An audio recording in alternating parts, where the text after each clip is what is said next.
ಸಿದ್ದರಾಮಯ್ಯ ಕಾಂಗ್ರೆಸ್ಗೆ ನಿಯತ್ತಾಗೋದ ಕಾಂಗ್ರೆಸ್ಗೆ ಬೆಳೆ ಹೊಡೆಯೋದೇ ಕೊನೆಗೆ ಸಿದ್ದರಾಮಯ್ಯನವ್ರೆ, ಬೇರೆ ಯಾರು ಹೊಡೆಯಲ್ಲ, ಅವರೇ ಬೆಳೆ ಹೊಡೆಯೋದು ಕೊನೆಗೆ. ಅದಷ್ಟೇ ಅಲ್ಲ, JDS ಬಗ್ಗೆ ಮಾತಾಡ್ತಿರಲ್ಲಪ್ಪ, ಅಲ್ಲಿ ಪಕ್ಕದ ತಮಿಳ್ನಾಡಿನಲ್ಲಿ ಬೇಡ್ಕತ್ತೀರಿ ಹೋಗಿ ಅಲ್ಲಿ ಸ್ಟಾಲಿನ್ ಹತ್ರ 5 ಸೀಟು ಕೊನೆಗೆ ಅರ್ಜಿ ಹಾಕಿರಲಿಲ್ಲ, 28 ಸೀಟ್ ತಗೊಂಡ್ರು. 5 ಸೀಟ್ ನಾಮಪತ್ರ ಸಲ್ಲಿಸರಿಲ್ಲ ಅಲ್ಲಿ ಕ್ಯಾಂಡಿಡೇಟು ತಮಿಳ್ನಾಡಿನಲ್ಲಿ. ನಿಮ್ದು ರಾಷ್ಟ್ರೀಯ ಪಕ್ಷ ಅಲ್ವೇ?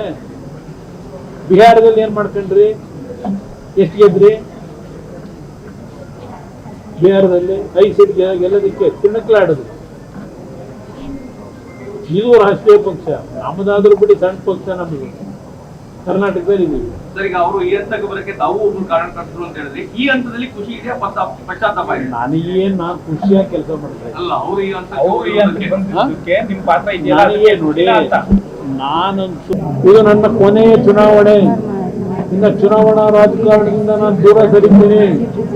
ವಿಧಾನಸಭೆಯಲ್ಲಿ ರೆಕಾರ್ಡ್ ಆಗಿದೆ. ಈಗೇನು ಹೇಳ್ತಾವ್ರೆ, ನನ್ನ ಕೊನೆಯ ಉಸಿರಿರುವವರೆಗೂ ನಾನು ರಾಜಕಾರಣದಲ್ಲಿ ಇರ್ತೀನಿ. ಮುಂದಿನ 2 ವರ್ಷ ನಾನೇ ಮುಖ್ಯಮಂತ್ರಿ. 28ಕ್ಕೂ ಸಾಧ್ಯ ಆದರೆ ನಾನೇ ಮುಖ್ಯಮಂತ್ರಿ. ಅವರು ಯಾವ್ಯಾವ ಸಂದರ್ಭದಲ್ಲಿ ಏನೇನು ಹೇಳಿಕೆ ಕೊಟ್ಟವ್ರೆ ಸ್ವಲ್ಪ ನೆನಪಿಸ್ಕೊಳ್ಳಿ ಎಲ್ಲ. ಅಲ್ಲಿಗೆ ಕಾಂಗ್ರೆಸ್ಗೂ ನಿಯತ ಇಲ್ಲ. ಯಾರು?